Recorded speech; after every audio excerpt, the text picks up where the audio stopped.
বুধবার এসে ঢুকেছি এই রুমেতে।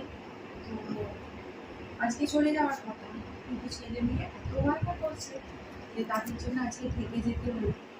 এবার সমুদ্রে স্নান করতে যাবো, কিন্তু পরিস্থিতিটা এমন হয়ে গেছে, এটা ব্যালকনিটা, এই যে এখান থেকে তুমি থাকতে ভালো লাগছে, কিন্তু প্রচণ্ড জল হচ্ছে আর বিদ্যুৎ চমকাচ্ছে, যার জন্য সমুদ্রে স্নান করতে যেতে ছেলে মেয়েকে নিয়ে সাহস পাচ্ছি না।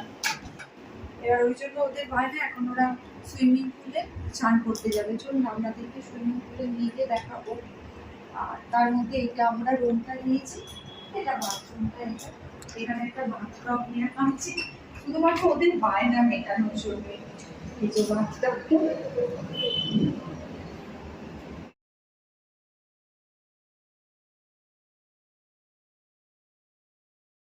সকাল থেকেই বৃষ্টি হচ্ছিল, কিন্তু সারাদিন তো আর ঘরে বসে থাকতে ভালো লাগছে না, বা ছেলে মেয়ে এরা সবাই বায়না করছে, তাই বিকালের দিকে একটু ওদেরকে নিয়ে বেরোলাম।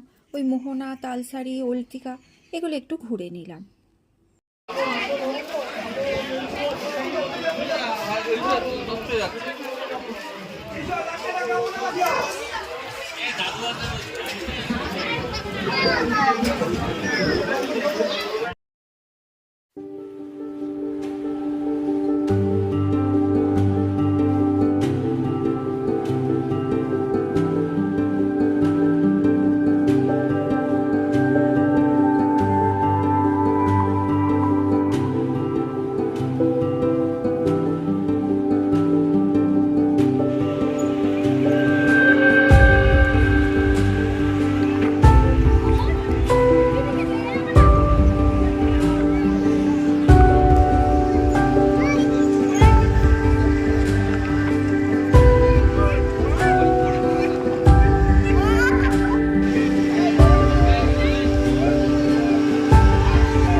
শেষের দিনে আমার মেয়ে এই ব্যালকনি থেকে আবিষ্কার করলো যে সমুদ্রটা এখান থেকে দেখা যাচ্ছে।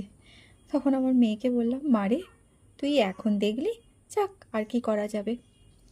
এবার চলুন বাড়ি ফেরার পালা, আর মন খারাপের পালা।